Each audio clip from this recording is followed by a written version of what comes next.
पास? अभी फिलहाल 1 दिन का बचा हुआ है। 1 दिन का? जी हाँ, शाम तक का बचा हुआ है। बहुत परेशान है और मैं इस चीज से परेशान हूँ क्योंकि हमारे पास 15-20 स्टाफ है। हम कहीं साइड से लेते थे गैस, उनको मैं फोन किया तो 4 गुना 5 गुना दामों में बता रहे हैं कि मैं 3500 4000 में दूंगा। तो आखिर कहाँ से संभव है? उस रेट अगर लीजिएगा तो मंथ में कितना सिलेंडर लग जाएगा आपको? लगभग 25 से 30 हजार रुपए एक्स्ट्रा मुझे देना पड़ेगा। जी हाँ, 25 से 30 हजार? जी हाँ, जी हाँ, जी हाँ। वो भी मुझे लगता है कि कब तक मिलेगी। पटना के एक निजी हॉस्टल में मौजूद है हम। पूरे देश में गैस को लेकर जो हाहाकार है वो मचा हुआ है। अभी हमारे साथ हॉस्टल संचालक है, इनसे बातचीत करेंगे क्या क्या परेशानियों का सामना कर रहे हैं आप। परेशानी यही है कि मैं हताश हूँ, परेशान हूँ। इस वजह से परेशान हूँ कि मैं कुछ बच्चे को, जैसे 40-50 बच्चों को रखा हूँ, तो इस वजह से परेशान हूँ कि उसको हम खाना मुहैया कराना है, चाहे जैसे मुहैया करा, क्योंकि उनकी जवाबदेही मेरे पास है। मैं उनका गार्जियन और अभिभावक सब कुछ मैं। तो मैं वही देख रहा था, हमारे जो कुक हैं वो हमको बताए कि सर सो गैस खत्म हो गया।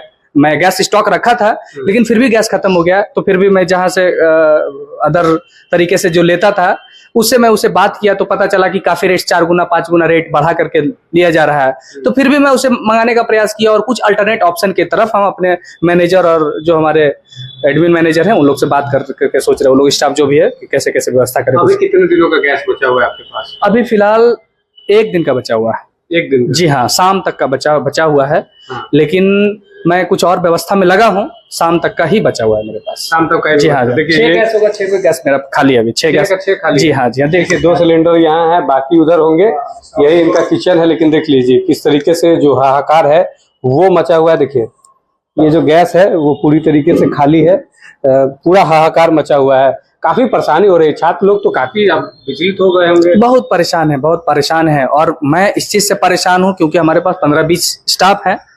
वो उनका क्या है कि उनकी जो कहीं ना कहीं अब ये समस्या यदि लगातार चलती रही, सरकार इस पे ध्यान नहीं देगी, इस पे नजरअंदाज करेगी, तो इससे बेरोजगारी बढ़ेगी बहुत ज्यादा। हम अब नॉट ओनली हम निजी अपने बारे में नहीं सोच रहे हैं, ऐसा नहीं कि बहुत निजी खुद का सोच रहा है। हर किसी का एक सिंगल पीजी मेरा नहीं चल रहा है, इससे एक निजी हॉस्टल नहीं चल रहा है। ऐसा हजारों हॉस्टल पटना में है और ऐसा कितना ना जाने बिहार में कितने होंगे, पूरा भारत में कितना होगा, कितना बेरोजगारी बढ़ जाएगी।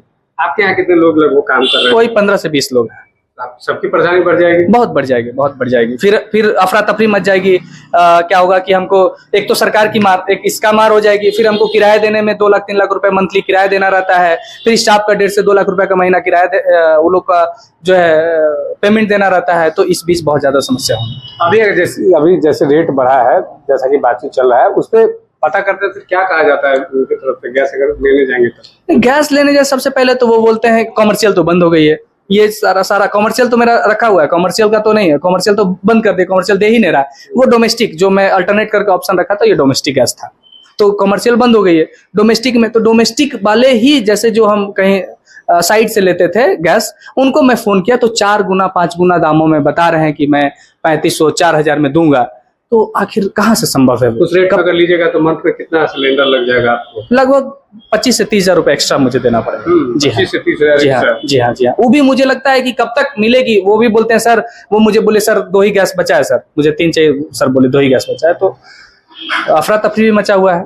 छात्र भी परेशान है, छात्र बहुत ज्यादा छोड़ने की भी बात कर। जी हाँ, बहुत ज्यादा बच्चे, कुछ बच्चे तो बोल रहे हैं, उदास हैं कि सर अब घर चल जाते हैं सर, आप परेशान बहुत ज्यादा दिख रहे हैं। हम बोले जितना हो सकता है बाबू मेरे एंड से मैं करूंगा, परेशान होने की जरूरत नहीं। लेकिन फिर भी वो भावुकता से बता रहे हैं, समाचार इतना है, इतना समाचार में देख रहा है, बच्चे परेशान है, बच्चे डर रहे हैं, भविष्य का लेकर के भी डर रहे हैं क्योंकि उनका एग्जाम होना है, अप्रैल मई में एग्जाम होना है। अब पीक पे है, पूरा साल उन्होंने मेहनत किया इसी 2 महीना के लिए, इसी 2-3 महीना के, कि अब जो है मेरा टाइम आ गया कि मैं पुरजोर मेहनत करूं और उस मुकाम तक पहुंच सकूं जिसके लिए मैं साल भर एक 4 दीवारी बंद कमरे में मैं पढ़ता था, एक छोटा सा लाइब्रेरी में पढ़ करके चाहते थे कि हम कुछ अच्छा मुकाम हासिल करें। चलिए देखिए, तो ये जो हॉस्टल है उनके संचालक है, ये कमरा है जिसमें जो छात्र हैं वो रहते हैं। सारे जो कमरे हैं, सारे कमरे में छात्र ही रहते हैं। लेकिन जिस तरीके से छात्र हैं, ये हॉस्टल के भी अंदर है, छात्र भी हैं।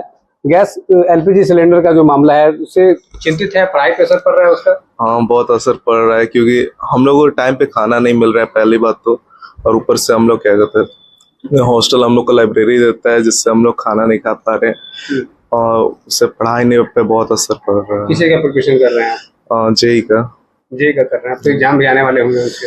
यस सर, तैयारी मतलब बढ़ अभी गई। 12th में है सर, अभी नवंबर में फॉर्म होगा और जनवरी में एग्जाम होगा। देखिए तो छात्र परेशानी हो रही है, यस देखिए छात्र भी है, इस एलपीजी सिलेंडर से जो हाहाकार मचा हुआ है उससे जो छात्र है तो वो भी कहीं ना कहीं परेशान है, जो हॉस्टल संचालक है वो भी परेशान है। जिस तरीके से एलपीजी सिलेंडर को लेकर हाहाकार मचे हैं और कहीं ना कहीं अब वो जो ब्लैक में जो है दोगुने तिगुने दामों में जो है उसको बेचा जा रहा है, जिससे संचालकों की जो चिंता है वो काफी बढ़ गई है। बहुत बहुत धन्यवाद।